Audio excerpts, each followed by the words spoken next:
Hello, everyone, and happy Grateful Wednesday. If you're watching us, please let us know where you're watching us from.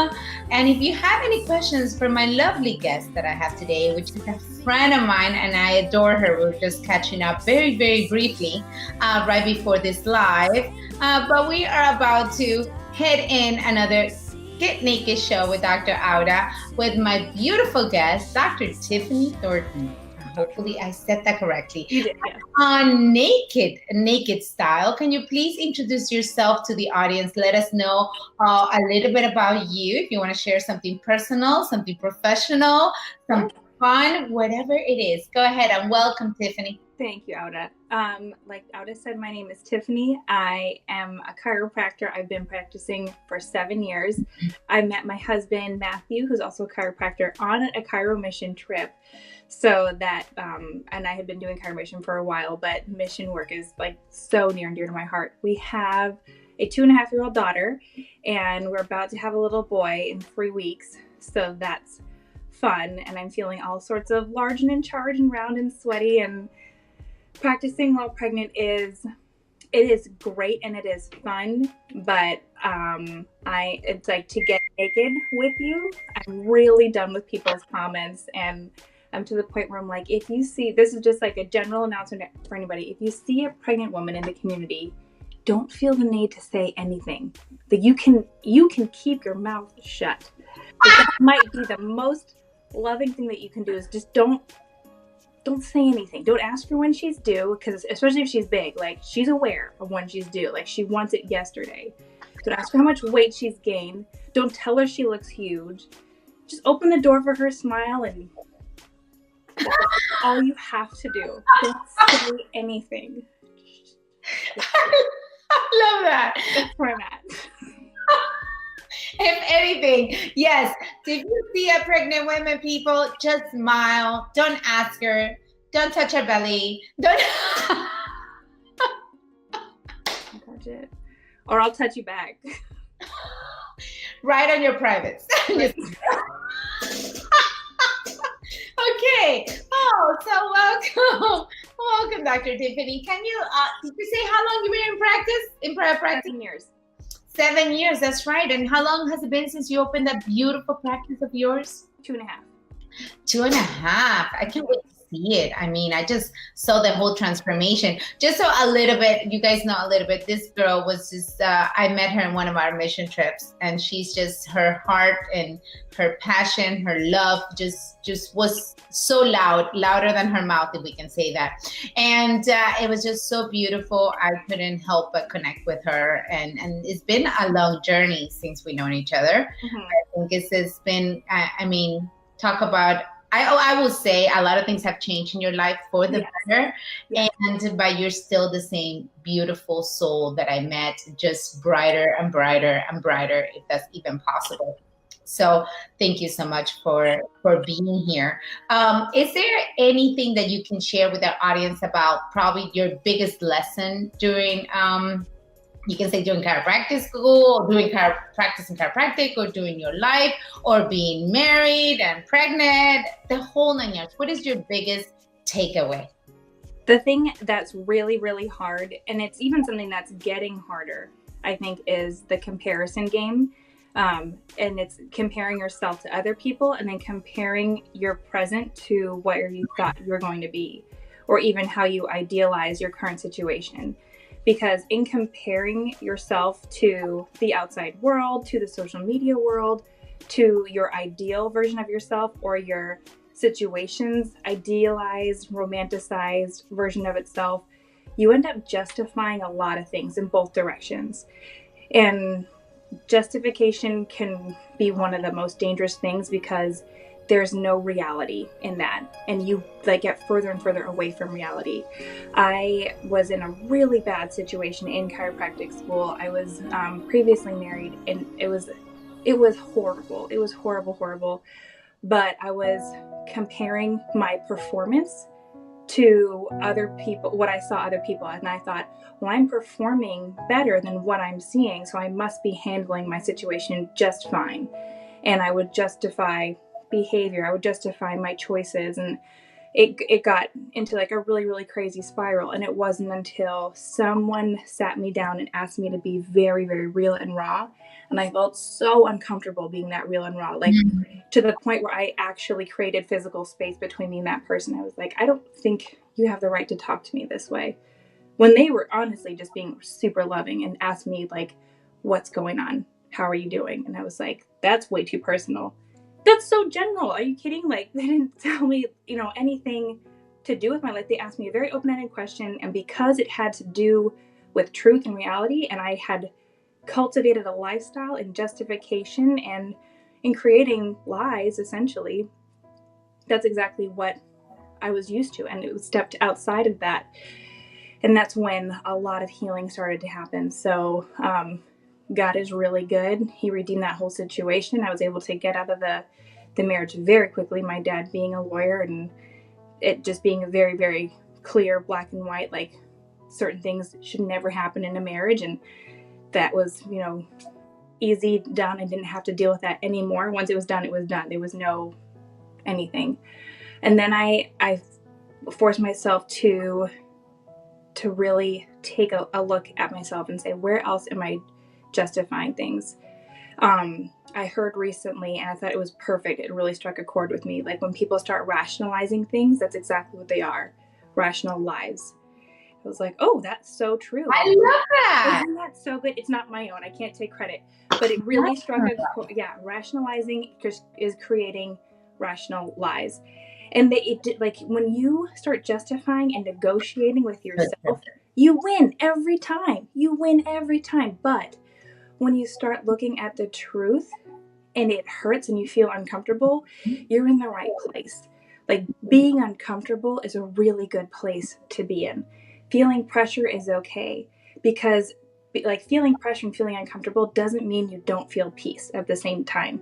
Typically when you are trying to create your own peace, it's almost like you're taking an emotional opioid. Like you're actually just trying to create numbness for yourself so that you don't feel anything, or you feel the same thing all the time. Joy doesn't equate to happiness. Joy just means like accepting where you are, having peace and strength in the middle of a storm, in the middle of a lull. You could be on a mountaintop. You could be like, oh no, I know there's going to be a whole season of hard work ahead of me, and I'm joyful about that. Like it's going to be hard and there's going to be moments of suck for sure, but I'm joyful about that. I'm choosing to be real and be open with that.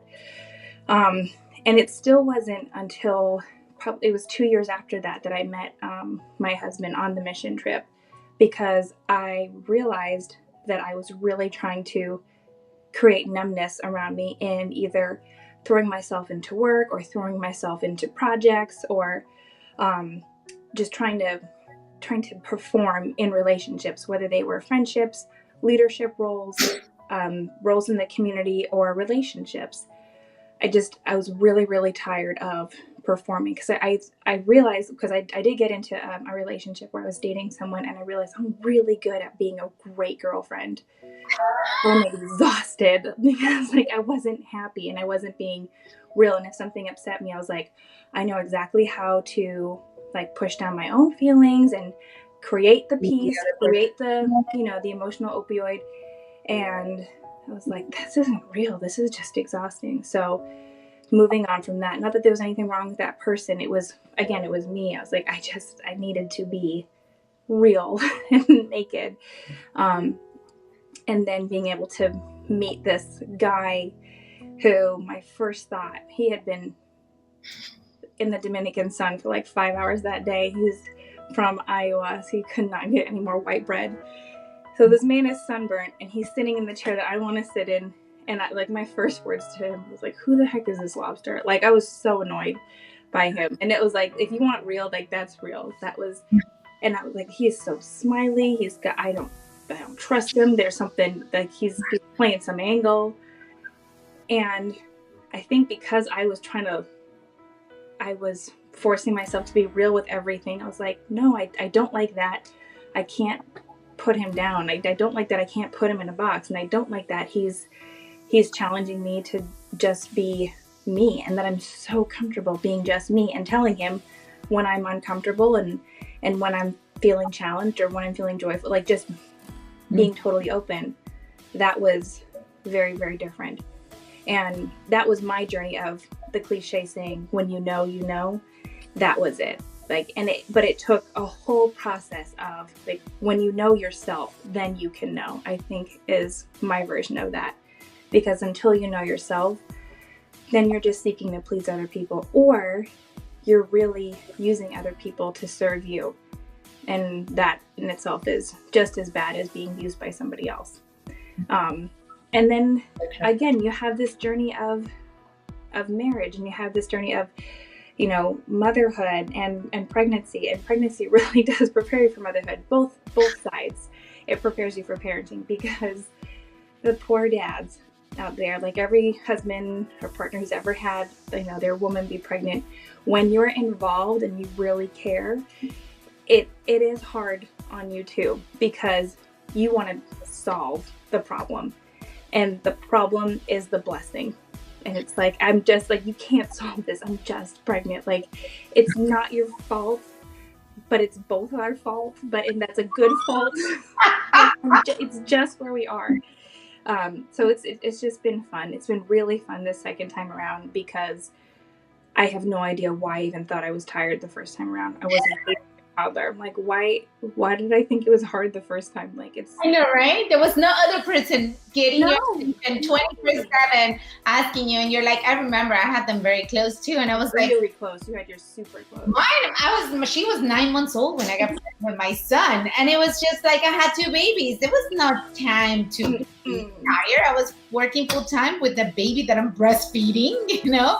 And I'm pregnant here with another kid. It's just, but I want to go back a little bit to something you said. I think we live in this comparison world that we think we have to be, because I know you obviously for a while, and I feel like you were trying to be this perfect wife to, you know, and this perfect person all the time, and numbing yourself. So you described it perfectly. And I know you went through this hard journey, and yeah, as we all are, right? And that just let you get to know yourself more, so you can honor this beautiful soul God gave you. And to me, that is just so important. So many people are comparing, and they think that when they are this way, then they will be happy or have peace or have joy, whatever, or when they reach this level, or when they get married with the ideal guy, or when they have children. And what I recommend the whole audience and our naked people, you've been very naked about talking about this journey, and I've been part of it because I known you, and I was there when you met your beautiful husband, and I see this love story that is just so beautiful. And I love it. I remember crying still at your wedding and saying, if that happens to me, then I'll marry him again. But I was like so in love with your whole story. But to take it back, we have to go back and look at ourselves. It's not on Instagram or Facebook. It's not on a guy. It's not on a career. It's not on anything. It's within your relationship to God, and then your relationship to self that is going to heal those wounds. So you get to know yourself, and then you can be the person, authentic, naked you, that will then have another authentic relationship with another soul, and then you can grow together into this beautiful thing. But what would be in your perfect marriage? And this is, I always ask questions, and there's no such a thing as a perfect marriage. Correct. There is no such a thing. Let me rephrase that, because that's another, like balance, that's a bad word. Right. Okay, so such a thing like children that are perfect, another bad word. Okay, so but going back to this beautiful relationship you have, what will be some of the biggest aha moments there, or the struggles or lessons that you have had to learn together? Because I know you guys, and I know you're both parallel souls that are working towards the same goals, that are very binded by this beautiful principle that, you know, it's just, you are ideal. So that's why I'm asking. I always ask questions that I want to know, and I hope my audience gets blessed by my very curious question. Well, one of the great things was there were so many deal breakers that made it very easy to start the relationship. I didn't have to explain chiropractic principle to him. He got it. He was there. I didn't have to explain why I did mission work. He got it. He was there. I didn't have to explain my love for Jesus Christ. He was already there. I didn't have to explain why I didn't want to vaccinate my kids. He was there. You know, that sort of thing. The great part about being in a relationship with him was he works so hard to want to be how, like, biblically it says to love your spouse, which is like be willing to die to yourself every day, be willing to like put down your life for your wife. That scripture about like, you know, wives submit to your husbands, the second part how it's like husbands be willing to die for your wife, like he, in his mind, not that he, you know, perverts scripture, but he puts that first. He's like, if I ever want to even ask for an ounce of respect for my wife, I had better be willing to like literally die for her every day. He exercises selflessness in my moodiness, in my fatigue, in my in everything, and he makes it such a non-issue.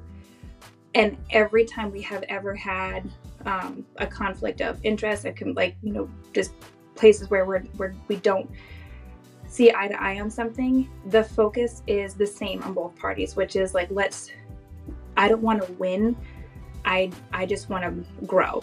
And that, I think, I've never had a friendship like that before, where I can honestly say I've never been offended by him or by anything he said, because even if he says something that's off, or if I say something that's off, we immediately know, like, okay, we just need to chat about this or talk about this, or like, even if we need to, like, you know, yell it out, it's never to win, it's to like, go, we need to grow because there's something not right here. It wasn't like our relationship was a mean to an end. It was our relationship is going to be our ministry. So our relationship isn't about me and it's not about him. It's about what do we represent to the world? Like, are we good stewards of God?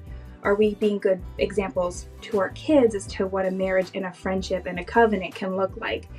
To our staff and our team and our patients, like, people see how well we work together, and they ask us, like, how can you work next to your spouse every single day and you guys are still smiling, you're still joking? Like, because we're not a means to our own ends. Like, it's something so much bigger than us. And just like when you take on a project and you're so committed to the purpose of the project and you know the legacy that the project will have, that's almost how we've taken on our marriage, and in this understanding, like, it's an everyday bettering of yourself, knowing 50 years from now we're gonna laugh at how stupid and immature we were, hoping that, like, we should be growing every single day. We should have the Facebook reminders of 2 years ago you were here, like, oh my gosh, remember when we thought we had it all figured out? Like, I hope to God, and if we haven't grown enough in a year, then that there's something stagnant and wrong. But just, there's just always been that huge level of respect for each other first, and a big level of love for what the togetherness can actually do. Oh, I love it. I love it. I put it down there, and I don't read it because I don't have my glasses. But yes, I wrote it and I can't read it. Don't argue to win, argue to grow into your best in a relationship. And I think that's so vital. I remember, I think I did a live like 2 years ago, and it's like this parallel lives. You keep growing into your best self as you keep, you know, there's a yin and yang. Sometimes one is going to be up, one is going to be down, and you're just there to keep pulling each other to this vision. But there needs to be something that anchors you, a purpose, your faith, your vision for being together, right? It needs to be bigger than you, because if not, the little things get to you so much more, and then you get caught up in this circle of nothingness. And I know I failed or learned through relationships plenty in my life. And so I know when I see a great relationship, and I recognize it and I value it, and I love to ask you that question because I knew something amazing was going to come out of your mouth, and it did. So thank you, Dr. Tiffany, for sharing that, because that was exactly what I wanted you to say. I was like, that's it, because that's what I see. Anybody that knows you guys will see that. And obviously I've known you since the beginning, so I've seen this, and it's just very beautiful to me. Okay, so now for the maybe students are watching, I know you just open up your practice 2.5 years ago, as you said, and you have a beautiful practice, very successful. Can you give those people a tip or a lesson or a naked raw comment regarding that journey? So if you are a student, if you have a year left of school, like, now is definitely the time to really start thinking about, where do I want to practice? First of all, find a place that you want to live. because you have to have your life there. Don't just open up because the demographics are great. If the demographics are great in Manhattan, but like that's not your scene, you will not do well. Like find a place that actually is congruent with the way you want to live. And so build your life around that. I want to be involved in these organizations. I want to find a great gym. I want to find a soccer league for myself. I need to find great schools for whatever it is. Start there. Find a place where you will be happy living. Second of all, work your butt off now. And do not expect to be given anything. You are not entitled to anything.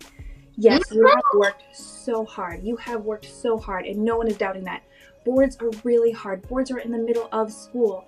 And then you have finals, and then you have patients, and you have complicated cases, and maybe your mod doc doesn't give you the attention that you need, and maybe you've had a really hard time because there's outside things, and there's so much red tape that you have to jump through. I get it. Everyone has a story and is allowed to have a story, but you are not entitled to anything.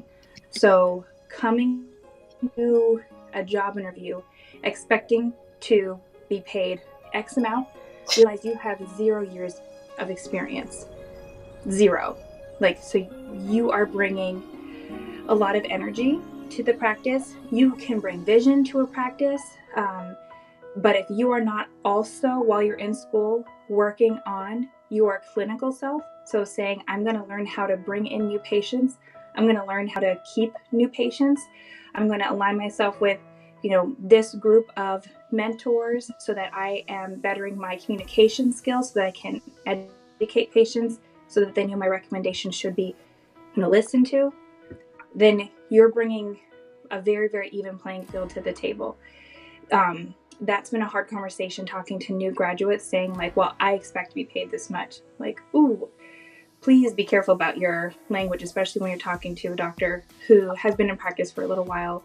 You never want to paint yourself in a bad light. At the same time, know your worth. Don't ever be taken advantage of. Know, especially if it is a job interview, know how many hours you're getting into, know how many, how many outside of the office hours there are required of you, but don't ever go in thinking that you are the end all be all. Realize we want respect as chiropractors in the community. We do. We want our patients to take us seriously because we're doctors. And so when people say that comment I'm going to talk to my real doctor, it really stings and burns because we're I can think of 10 different posts that prove that I had more hours of anatomy and nutrition than your medical doctor. Well, medical doctors also have to go through a residency where they get paid peanuts for working 90 hours a week. So understand when you're first graduating, that has to be your mentality. I'm willing to work. I'm willing to grind to get to a place where I am more comfortable. You are literally owed nothing. That's my biggest piece of advice. You have to speak and say this message at all the schools, please. Please. Can you do that? Can you do that? Can you go and speak to all the students? They need to hear this message. I mean, and we know it's hard to go through chiropractic school. Hey, we did it right, and everything that's going to be worth it is going to be hard, people. Just so you know, and it's never going to stop. As long as you do it with passion, it won't feel so hard, but it will be hard. Yeah. Any success at marriage, at a business, at parenting, at anything is going to be work. Yes. But if you put passion and your mission in it, then it won't suck so bad, okay? Exactly. But it will be work. And I love what you said. I wish we've definitely not owed anything.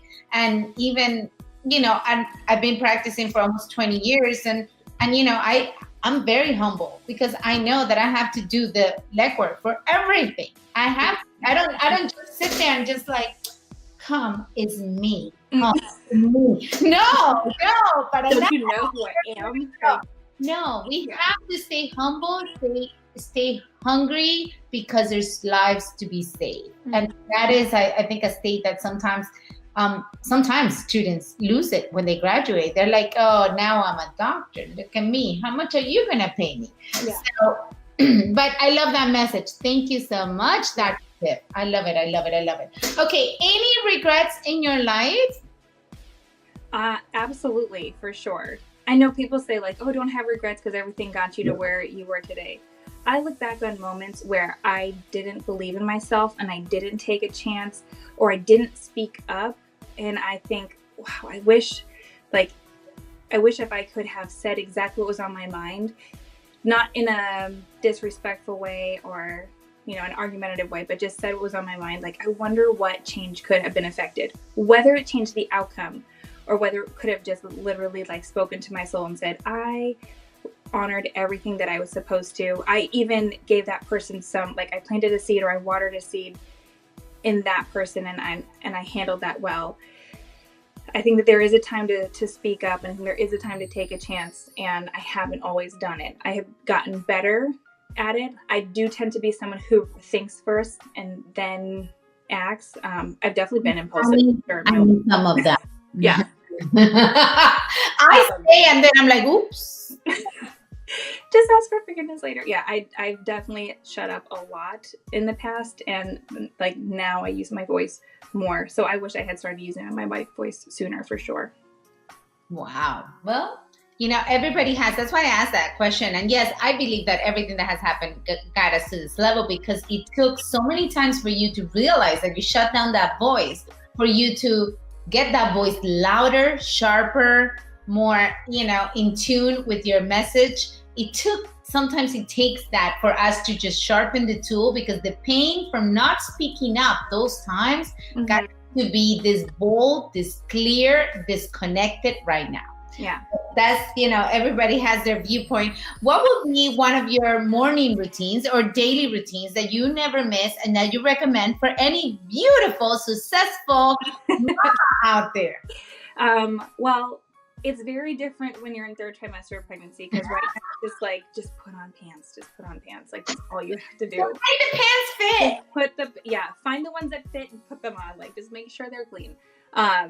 But for a while I was, and it's my fifth trimester goal. So we'll get through the fourth trimester, and then if anybody doesn't know what I'm talking about, the recovery period after you have the baby is a legit time to be protected. So after that, I was getting up at 4:30 every morning, or 4 o'clock every morning. And from 4 to 4:30, I was just in my Bible. And then from 4:30 to about 5, I would just stretch and start literally moving my body. And then I'd go to the gym for about an hour. And it was the most clear, the least caffeine I was drinking, for months. I mean, it was 9 months of this that I was doing it. And I loved challenging myself. I found myself at the gym, and the classes that I would get frustrated in were the ones that I didn't feel like I was being challenged in. So because I woke up with a growth mindset, I was looking for places to grow and challenge. And we saw our practice grow. We saw just even in my marriage, I was creating space in that stuff that had to be done in the house. All of a sudden we were doing the weekly date nights that we wanted to do. Everything was really, really connected because I was in a growth mindset. I woke up thinking it's time to grow. It's time to do something. You're so much more open to criticism as well when you're in a growth mindset, and you take critique so beautifully when you're in a growth mindset, and it helps deepen relationships. So when someone does give you critique and you take it well, then they say oh wow, they weren't offended by my comments, or they actually do appreciate someone's input and insight and somebody else's wisdom. That's huge. And other things I would say are looking at yesterday and just looking at wow, how did I learn from yesterday? And really panning back big picture and saying what are things in my life that I just need to be careful of? Because as good as your life can be going, you cannot idealize anything, because the things that you tend to idealize and put on a pedestal, quickly you can demonize them. It's only when they're that big, huge thing, and they're like this is my thing. If I lost this thing, I would lose everything. I don't know who I'd be without this. So making sure my identity is in the right thing. For me, my identity is in Christ. Yes, I love my husband more than I ever thought I would ever be able to be in love, but I can't idealize him. I can't get my worth solely from him, because if something happens, God forbid, if not that I would ever want anything to happen, but if something happens, I can't fall apart, and if, like, same thing with my daughter, like, I can't get my identity from her because, God forbid, and I know it never will, if something were to happen and I couldn't have her anymore, like, I have to still be okay in my identity. So not idealizing anything and just taking everything in my life as a blessing that it is, and making sure, like, am I showing appreciation? Am I showing gratitude for my husband and our marriage and for my daughter and that motherhood bond that I have with her? Oh, wow. I love that. I could speak to you all day. I so love and appreciate you and everything that you represent. I remember watching that journey when you were going to the gym nonstop for like so many days. You did it for how long? How many days? It was like 260 days or something. Oh my God, that was so inspiring. I was seeing it and I was like, that's it. That's it. Get off your butt now. But yeah, the hair. Maybe I need to cut my hair. I think maybe that's it. I think that was it. Once I got that. That's it. I think the moment that you're like, okay, I don't have to do my hair. That was the biggest. Back to the gym. I love it. I love your soul. I love everything that you're doing. I can't wait to see you sooner than later. Yes. I see this beautiful boy. What is going to be the name again? It's a secret. Oh! I know. I haven't heard it. Where is it? I'm like, where? How come I don't know? It's really, really good. Oh my God, my curiosity keeps going. I feel like I heard it though. What did I hear then? Maybe you were just throwing things out there. I may have been throwing things out there. We had, oh my gosh, we went through so many names. I'm sure. I heard something. Yeah. Exactly. And that's why we're not sure if we want to have another one, because we have our next girl name and it's so good. So I was like, Matthew, I think we had to have another girl. He was like, that's not how genetics works. Like, you're not promised. I'm like, but I think we are. I think I can make it work. I think I heard something like you guys are gonna have like 7, because that's how many he is, right? No, he has 5, and then I have 4. Okay, so that 7 is a good number in between the two. He's like, no. I'm like, ouch, 7. God bless you if you can do it. I just don't know if I can. I know. Do you know what? I love birth. I loved giving birth. I had such an amazing birth. We're doing another home birth with him. Oh. I'm not good at pregnancy. I understand that it's not like, I'm not one of those like, oh, you're good. Like right now, I'm standing like this because I'm sweating. Like I literally have sweat going on. I can feel it dripping into my elbow. I hear you. I used to see those women. I still see those women that are going through pregnancy and they just look radiant, beautiful. They feel great, energized. And I'm like, what? What to me was, I need to say this. My kids hear me say, like, if I had some weird disease, and I was just not myself, like this disease was taking over my body or this thing, and I was not myself. I wasn't comfortable at every turn. I threw up for 9 months with both children. It was just, I was like, the moment it came out, I was like, it was the best moment of my life. So yes, to me, pregnancy was not, no. But when they came out, that it's just. Oh, it's amazing. It's totally the best thing ever. But having me pregnant, everybody's so glowing and beautiful and share. And I was like, but I think everybody's different. And yes, if you see a pregnant woman, please don't say anything to her. Don't touch her. Don't ask her the same 20 questions that everybody's going to ask her. And be kind and find your core with your relationships. Find something that can bind you and that you guys can work towards parallelly. And then you gave so many tips here. Please, if you like this, please share, comment, share with your friends that are pregnant, that want to know from a beautiful soul about business, mommyhood, about practice, about regrets, about love, relationships, and making it work. So I love and appreciate you, Dr. Tiffany. Any thoughts before we go? No, I would just say thank you, Auda, and thank you for doing this and just being real in the filtered world of social media. I know. I still get messages from my girlfriends that like, you need to stop. You need to find a filter somewhere on eBay or Amazon and buy it now. You need to. We will gift it to you, but you need to put it. My mom stopped watching my lives. She's like, she gave up. She's like, that's it. She's 45. She's not gonna win.